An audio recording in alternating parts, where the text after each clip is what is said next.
52 বাজার 53 কলি পুরান ঢাকার এই অলিগলিতে পা রাখলেই মনে হয় আমি যেন হেঁটে চলেছি সময়ের ভেতর দিয়ে। ইটের দেয়াল, পুরনো দালান, লোহার বারান্দা, প্রতিটি কোণে লুকিয়ে আছে শত বছরের গল্প। কত দিবারাত্রি কাব্য, কত না বলা স্মৃতি এই সরু গলিগুলো বুকে আগলে রেখেছে নীরবে। এই পথের ধারে এগুলো চোখে পড়ে একটি উঁচু লাল ইটের স্থাপনা। এটাই ঢাকার প্রথম ওভারহেড পানির ট্যাঙ্ক। পুরান ঢাকার বাহাদুর শাহ পার্কের উত্তর পাশে দাঁড়িয়ে থাকা এই জলঘর একসময় ছিল ঢাকাবাসীর জীবন রক্ষার ভরসা। এককালে ঢাকায় বিশুদ্ধ পানি ছিল ভয়াবহ সংকট।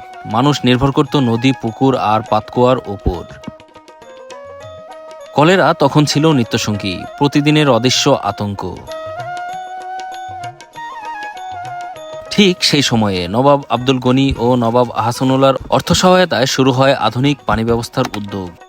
1878 সালের 24শে মে প্রথমবার পাইপলাইনের মাধ্যমে ঢাকার মানুষের কাছে পৌঁছে যায় বিশুদ্ধ পানির প্রবাহ।